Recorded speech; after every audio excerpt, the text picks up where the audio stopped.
Hello दोस्तों, मेरे channel gardening with Hemu में आपका स्वागत है। दोस्तों, फूल किसे पसंद नहीं होते हैं, फिर वो गुलाब हो तो बगीचे में चार चांद लग जाते हैं। मेरे गुलाब के पौधे की ग्रोथ देखिए, पूरे पौधे में ही नई नई कोपलें आई हुई हैं। अगर आप भी ऐसी ही ग्रोथ चाहते हैं तो कुछ बातों का ध्यान जरूर रखें, जैसे गुलाब के पौधे की प्रूनिंग करना। और प्रूनिंग भी दो तरीके की होती है, एक होती है हार्ड प्रूनिंग, दूसरी होती है सॉफ्ट प्रूनिंग। हार्ड प्रूनिंग उन पौधों की जाती है जो 1 साल से बड़े पौधे हों, और इसका सही टाइम अक्टूबर से नवंबर का महीना होता है। सॉफ्ट प्रूनिंग करने का टाइम नवंबर से फरवरी तक का महीना होता है। और प्रूनिंग हमेशा हमें स्टेरिलाइज किए हुए कटर से ही करना चाहिए। प्रूनिंग करने के बाद हमें हमेशा पौधे की गुड़ाई करके उसको खाद देनी चाहिए। खाद में आप गोबर की खाद भी दे सकते हैं और वर्मी कंपोस्ट भी दे सकते हैं। साथ ही आप किचन वेस्ट से तैयार की हुई खाद भी दे सकते हैं। और किचन वेस्ट में आप जो यूज की हुई चाय पत्ती होती है और एगशेल और जो केले के छिलके होते हैं, इनको आप खाद के रूप में दे सकते हैं। चाय पत्ती नाइट्रोजन से भरपूर होती है और एगशेल और केले के छिलकों में कैल्शियम होता है, जो कि गुलाब की ग्रोथ के लिए काफी अच्छा होता है।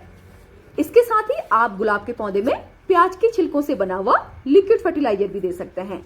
इसको हम एक तरीके का ऑर्गेनिक एनपीके भी कह सकते हैं, क्योंकि इसमें नाइट्रोजन, फास्फोरस और पोटेशियम भरपूर मात्रा में होता है। इसके साथ ही इसमें कैल्शियम, मैग्नीशियम और आयरन भी भरपूर मात्रा में होता है। ये गुलाब की ग्रोथ के लिए और जो फूलों का साइज होता है उसको बड़ा करने के लिए काफी हेल्पफुल होता है। इसको तैयार करने के लिए आप एक मुट्ठी प्याज के छिलकों को 1 लीटर पानी में रात भर के लिए या फिर 48 आवर्स के लिए छोड़ सकते हैं और उसको हमेशा ढक कर रखें।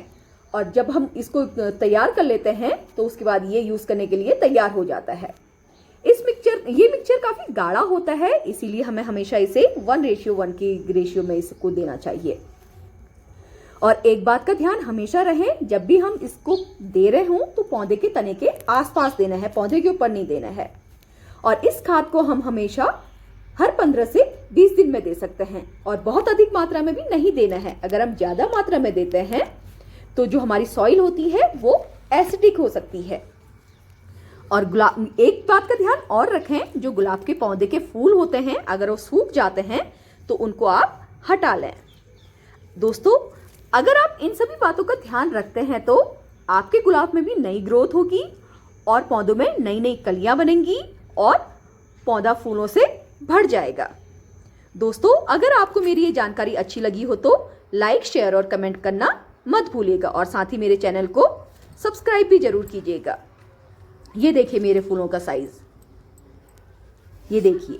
Thanks for watching.